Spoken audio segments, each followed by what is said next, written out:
এদিকে 5 দিন পর চট্টগ্রামে বাংলাদেশ শিপিং কর্পোরেশনের আরেকটি তেলবাহী জাহাজে আগুন লাগার ঘটনা ঘটেছে। রাত 1টার দিকে পতেঙ্গা বন্দরে বহির্নোঙরে বাংলা সৌরভ নামের ওই জাহাজটিতে আগুন লাগে। এ ঘটনায় 46 জনকে জীবিত উদ্ধার করা হয়েছে। এখনও নিখোঁজ আছে 4 জন। ফায়ার সার্ভিস জানায়, স্থানীয়রা সাগরে অবস্থানরত তেলের ট্যাঙ্কারটিতে বিস্ফোরণের পর আগুন লাগার খবর জানায়। পরে নৌবাহিনীর সাথে যোগাযোগ করে আগুন নেভানোর কাজ শুরু হয়। যোগ দেয় কোস্টগার্ডের অগ্নি নির্বাপক দলও। প্রায় 2.5 ঘন্টা পর রাত 2:30টার দিকে নিয়ন্ত্রণে আসে আগুন। এ সময় 46 জনকে জীবিত উদ্ধার করা গেলেও এখনও নিখোঁজ আছেন 4 জন। এর আগে 30 সেপ্টেম্বর বন্দরের ডলফিন অয়েল জেটিতে নোঙর করে রাখা বাংলা জ্যোতি নামের বিএসসির আরেকটি তেলবাহী ট্যাঙ্কারে তেল খালাসের সময় বিস্ফোরণ থেকে আগুনের ঘটনা ঘটে। দুর্ঘটনায় ঘটনাস্থলেই 3 জন নিহত হন।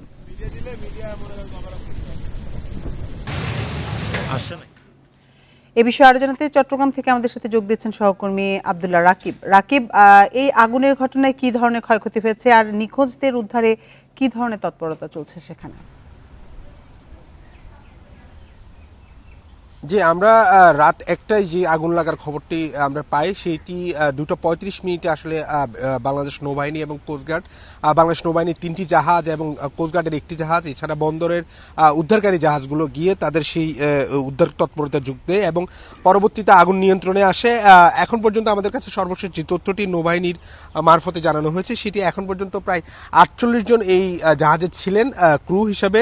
তার মধ্যে 47 জনকে তারা জীবিত উদ্ধার করতে পেরেছেন। একজন দুর্ঘটনার সময় তিনি পানিতে ঝাঁপ দেন, পরবর্তীতে তাকে উদ্ধার করে চট্টগ্রাম মেডিকেল কলেজ হাসপাতালে নেওয়া হলে তাকে মৃত ঘোষণা করা হয়। এখন পর্যন্ত যাদেরকে উদ্ধার করা হয়েছে তারা সুস্থ রয়েছে। জাহাজটি এখনো বহির্নোঙরে আছে এবং নৌবাহিনীর পক্ষ থেকে যেটি জানানো হচ্ছে জাহাজটি ক্রুড অয়েল বাহিত ছিল এবং সেখানে প্রায় ধারণা করা হচ্ছে 11,600 মেট্রিক টন তেল ছিল, অপরিশোধিত তেল। এবং এই জাহাজগুলো এই বাংলার যে সৌরভ যে জাহাজটি, এটি বাংলাদেশ শিপিং কর্পোরেশনের মালিকানাধীন। আমরা জানি 4 দিন আগে আরেকটি দুর্ঘটনা ঘটে চট্টগ্রামের পতেঙ্গা ডলফিন জেটিতে।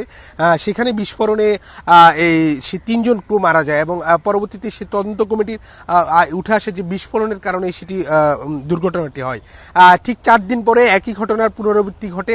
এখানেও বলা হচ্ছে বিস্ফোরণের ঘটনা ঘটেছে এবং বিস্ফোরণের পরপরই জাহাজে থাকা ক্রুরা তারা নিরাপদে আসলে সরে আসেন এবং নৌবাহিনী এবং কোস্টগার্ড তাদের উদ্ধার তৎপরতায় সেই জাহাজটি থেকে তাদের যারা ক্রু ছিলেন তাদেরকে নিরাপদে নিয়ে আসতে সক্ষম হয়।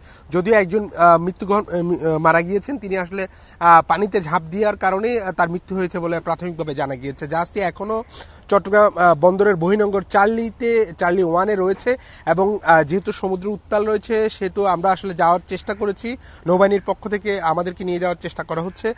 তবে আমরা এখনো পর্যন্ত জাহাজের যে ক্ষয়ক্ষতি সেই বিষয়টি এখনো নিশ্চিত করা যায়নি আসলে কি পরিমাণ ক্ষয়ক্ষতি হয়েছে। তবে রাতের যে আগুনের তীব্রতা দেখা গিয়েছিল সেটি থেকে যেটি ধারণা করা হচ্ছে গত 4 দিন আগে যে দুর্ঘটনাটি ঘটে বিস্ফোরণের ফলে সে একই রকম বা কাছাকাছি পর্যায়ের ক্ষয়ক্ষতি হয়তো এই জাহাজটিতে হয়ে থাকতে পারে। তবে অপরিশোধিত তেল যেটি রয়েছে সেটির আসলে অক্ষত রয়েছে কিনা সেটি এখনো বাংলাদেশ শিপিং কর্পোরেশন বা ইস্টার্ন রিফাইনারি বা অন্যান্য যে কর্তৃপক্ষগুলো আছে তারা আমাদেরকে এখনো জানাতে পারেননি। তো সব মিলিয়ে যে উদ্ধার করা হয়েছে 47 জন নাবিক এবং ক্রুকে নৌবাহিনী এবং কোস্টগার্ডের তৎপরতায় তাদেরকে নৌবাহিনীর যে ঘাঁটি রয়েছে সেখানে রাখা হয়েছে, তাদেরকে সেবা শুশ্রূষা করা হচ্ছে। বাকি একজন তার মরদেহ চট্টগ্রাম মেডিকেল কলেজ হাসপাতালে আছে। তো সব মিলিয়ে এখন পর্যন্ত বলা যায় আগুন রাতেই নিয়ন্ত্রণে এসেছিল। এখন পর্যন্ত সব যে ক্রুরা ছিল তাদের সব ক্রুকেই উদ্ধার করা হয়, একজন শুধুমাত্র নিহত আছেন। চট্টগ্রাম থেকে জানাচ্ছিলেন সহকর্মী আব্দুল্লাহ রাকিব।